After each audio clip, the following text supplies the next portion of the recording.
आप सभी का वास्तु बोकारो दर्शनम यूट्यूब चैनल में बहुत बहुत स्वागत है। आज मैं आप सबों के समक्ष हवन के एपिसोड के साथ उपस्थित हैं कि हवन कैसे करना चाहिए, हवन की सही विधि क्या है, हवन की सही सामग्री क्या है, क्यों किया जाता है हवन, हवन से लाभ क्या होता है। इन सारी चीज़ों पर मैं विस्तार से जानकारी दूंगा, क्योंकि अधिकतर लोगों को हवन की विधि मालूम नहीं होती है, या फिर होती भी है तो जाने अनजाने में गलती करते हैं। अब सामग्री क्या है, प्रायः देखा गया है कि धूप की लकड़ी, देवदार की लकड़ी से लोग हवन कर देते हैं। लकड़ी खाने की चीज नहीं है। लकड़ी के बुरादे जो पैकेटों में आते हैं उनसे हवन कर दी जाती है। लकड़ी के बुरादे खाने की चीज नहीं है। क्या वह लकड़ी का बुरादा मनुष्य खा सकता है? और अगर मनुष्य नहीं खा सकता है तो अपने आराध्य को कैसे खिला सकता है? अपने लाभ देने वाले ग्रह को, देवता को कैसे खिला सकता है? इसी पर पूरी जानकारी देनी है। अब इस एपिसोड के ऊपर चर्चा करने से पहले, जानकारी देने से पहले मेरा एक छोटा सा निवेदन रहेगा आप सबों से। यदि अब तक आपने हमारे चैनल वास्तु बोकारो दर्शनम को सब्सक्राइब नहीं किया है तो कृपया सब्सक्राइब जरूर करें, वीडियो लाइक करें, अधिक से अधिक लोगों को शेयर करें, नोटिफिकेशन बेल जरूर दबाएं ताकि हमारे सभी नवीनतम अपडेट्स आपके पास आसानी से पहुंचे। मित्रों, हवन करने का एक विशेष तरीका होता है। जैसे मैंने इसके पहले एक एपिसोड बनाया है सुंदरकांड का, तो उसमें मैंने बताया है कि पूजा में, जप में विनियोग, न्यास और ध्यान जरूरी होता है। ठीक उसी प्रकार हवन में जो लोग जानकार हैं, पूजा पाठ की थोड़ी जानकारी रखते हैं, उनके लिए विशेष बताने की जरूरत नहीं है।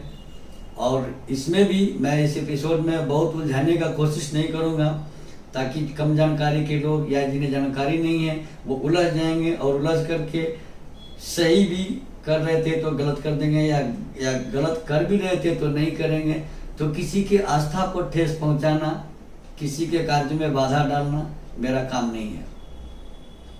हवन करने से हमारे आराध्य, हमारे देवता, जिनके मंत्रों का हम जप किए हैं, जिनके स्तोत्र का हम पाठ किए हैं, वो हवन करने से प्रसन्न होते हैं। और हवन क्या है? देवताओं का भोजन है। और वो भोजन उनके पास कैसे पहुंचता है? तो अग्निदूत की मंत्र आप जानते होंगे। अग्निदेव को दूत कहा गया है। अग्निदूतो पुरोदधे हव्यमुपाब्रवे देवानाम गुण असादयादि है, यानी अग्निदेव दूत बन के काम करते हैं। और उनकी दो पत्नियां हैं, एक स्वाहा और एक स्वाधा। स्वाहा हम जब हवन करते हैं तो स्वाहा बोल के करते हैं, यानी स्वाहा को देते हैं भगवान के पास, ईश्वर के पास, देवताओं के पास पहुंचाने के लिए। और जब तर्पण करते हैं पितरों का तो स्वधा कह करके तर्पण करते हैं, यानी अग्नि के साथ स्वाहा काम करती हैं और जल के साथ स्वधा काम करती हैं। अब हवन की सामग्री क्या है? लकड़ी जला करके अग्नि को जीवित रखा जाता है, साक्षी माना जाता है। हविष्य अन्न को, यानी हवन के अन्न को जलाने के लिए यह काम किया जाता है, अग्निदेव को स्थापित किया जाता है। अब जिस लकड़ी से आग जलाने की बात है, उस लकड़ी से हम हवन करते हैं। क्या कोई व्यक्ति उस लकड़ी को खा सकता है जिस लकड़ी से हवन किया जाता है? तो हम अपने ईश्वर को, अपने आराध्य को, अपने उपास्य देवता को उस हवन के लकड़ी से हवन करते हैं तो बिल्कुल ही निष्फल हो जाता है और फल नहीं मिलता है। लोग कहते हैं कि मैंने जप किया, हवन किया, फल नहीं मिला। हवन की कई विधियां हैं। या तो आप एक निश्चित संख्या का जो जप होता है उसको पूरा करके हवन करें, हवन दशांश होता है, या हवनात्मक जप भी होता है कि जैसे आप एक मंत्र जपे, एक बार हवन किए तो साथ साथ निपटते जाता है, होते जाता है। और एक होता है कि जो संख्या पूरा करके उसका दशांश हवन करते हैं, हवन का दशांश तर्पण करते हैं, तर्पण का दशांश मार्जन करते हैं, मार्जन दशांश ब्राह्मण भोजन करते हैं। अब सावन का महीना हिंदुओं के लिए पवित्र महीना है। पूरे महीने बाबा भोलेनाथ की पूजा की जाती है, महामृत्युंजय मंत्र के जप होते हैं, रुद्राभिषेक होता है। आश्विन महीने में माँ दुर्गा की घर घर में कलश स्थापना करके पूजा की जाती है, पाठ होते हैं, मंत्रों के जप होते हैं। फिर से माघ के महीने में गुप्त नवरात्रि होती है। चैत्र के महीने में नौ देवी की पूजा होती है, नवरात्रि आती है बसंत की। और आषाढ़ महीने में गुप्त नवरात्रि आती है। तो हमारे यहाँ ग्रहों के अरिष्ट के लिए, ग्रहों के शांति के लिए महामृत्युंजय जब लगभग बराबर होते रहता है। लेकिन हमें चर्चा करनी केवल हवन की सामग्री पर। अब कई कार्यों के लिए कई तरह के हवन सामग्री होते हैं। कामना परक हवन में अलग तरह के द्रव्य उपयुक्त होते हैं, उनका उपयोग किया जाता है। अब हवन की सामग्री क्या है? तो हवन के सामग्री के संदर्भ में शास्त्रीय विधान है कि तिलार्धः तंडुलः प्रोक्तः तंडुलार्धकम यवम जवार्धकम नैवेद्यम आज्य भागम चतुष्टयम। तिल जितना हो उसके आधा चावल, तिलार्धः तंडुला, तिल के आधा चावल, अर्थात 1 किलो तिल है तो आधा किलो चावल। तंडुलार्धकम जवम, 1 किलो तिल है तो आधा किलो चावल, आधा किलो चावल है तो 1 पाव यानी 250 ग्राम जौ। और जवार्धकम नैवेद्यम, नैवेद्य मतलब शक्कर, शर्करा, गुड़, इसको 250 ग्राम यानी 1 पौवा से आधा पौवा यानी 125 ग्राम मिलाते हैं। आज्य भागम चतुष्टयम, 1 किलो तिल है तो 250 ग्राम घी में मिला दें। अब इसके बाद क्या मिला सकते हैं? तो उसमें मेवा डालना जरूरी होता है। और एक बात खास ध्यान देने की बात है कि चावल और जौ की मात्रा तिल से आधा यानी 1 किलो तिल में आधा किलो चावल मिलाना है। आधा किलो चावल से अगर आधा चावल अधिक हुआ तो वो नष्ट हो जाता है, खत्म हो जाता है, दरिद्रता ला देता है। जौ 1 पौवा मिलाना है 1 किलो तिल में। अगर 1 पौवा से जौ ज्यादा हो गया तो वो भी विनाशकारक हो जाता है, दरिद्रता ला देता है। अब लकड़ी हवन पदार्थ नहीं है। लकड़ी से हवन करना, धूप की लकड़ी से या लकड़ी के बुरादे से हवन करना देवताओं को रुष्ट करता है। उन्हें भोजन में आप लकड़ी के बुरादे, लकड़ी के टुकड़े दे रहे हैं जो आग जलाने का काम है। अब हवन करते हैं तो हवन की सामग्री की सफाई बहुत जरूरी होती है। जैसे आप अपने भोजन के लिए गेहूं लाते हैं, एक एक गेहूं चुन कर उसको धुलाई करते हैं, धोने के बाद उसको सुखाते हैं, सुखाने के बाद फिर उसको फटक करके साफ करके पिसवाने के लिए भेजते हैं, फिर उसको आटा तैयार होता है, आटा को आप रोटी खाते हैं। चावल है, चावल को घर में खाने के लिए एक एक दाना चावल चुनते हैं, कंकड़ निकालते हैं, उसमें से धान वगैरह निकालते हैं, निकाल के उसको परिष्कृत कर साफ कर फिर धो करके तब पका के खाते हैं। ठीक उसी प्रकार तिल को, चावल को और जौ को एक एक दाना चुन करके उसको बारीकी से धो करके और सुखा करके तब हवन में लाना चाहिए। क्योंकि ये भगवान को, ये ईश्वर को, ये देवताओं को भोजन हम दे रहे हैं। और उस भोजन में अगर कंकड़ पत्थर डाल दिए या बाजार से लाए और तुरंत हवन में डाल दिए, धोए नहीं, सुखाए नहीं, तो वह हवन आपको फल न दे करके विफल हो जाता है।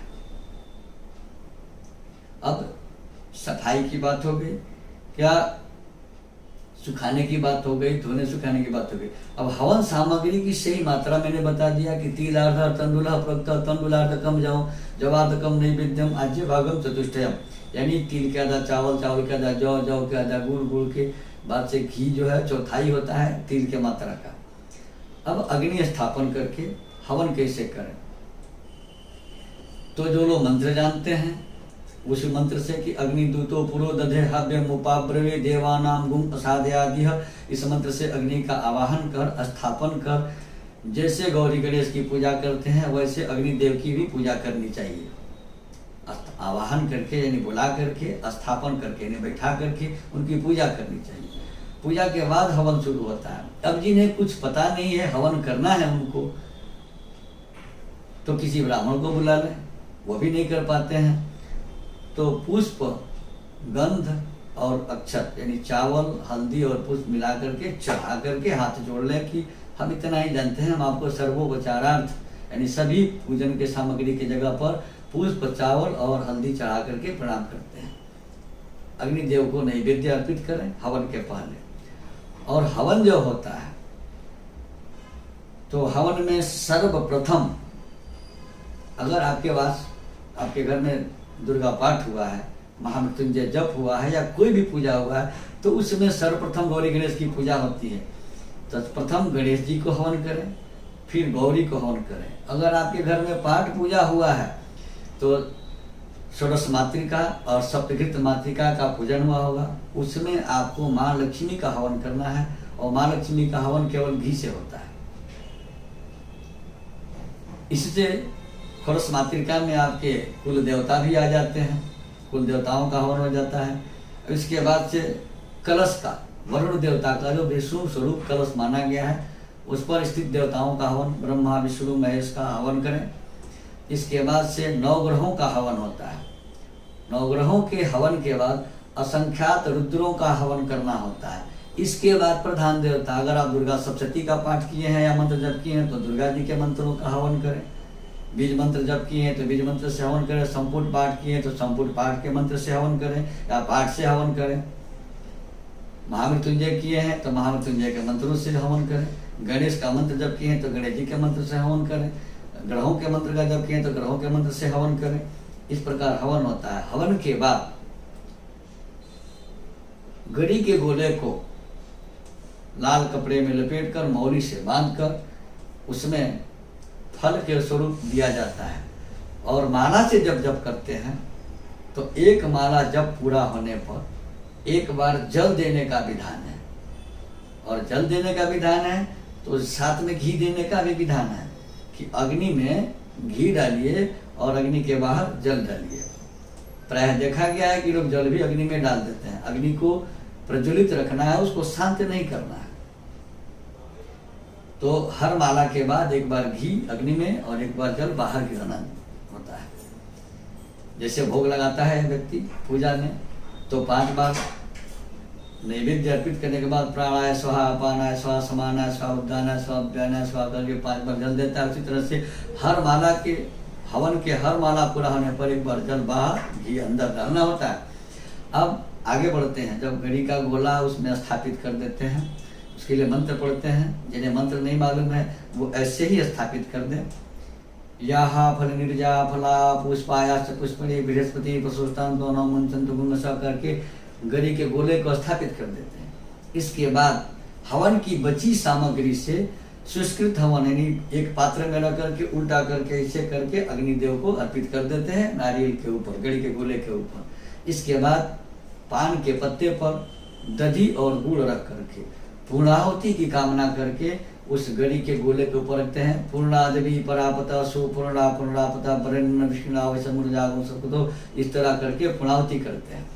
हवन का दशांश तर्पण, अगर आपने 1000 हवन किया है तो 100 बार तर्पण करना है उसी देवता का जिसका आपने हवन किया है।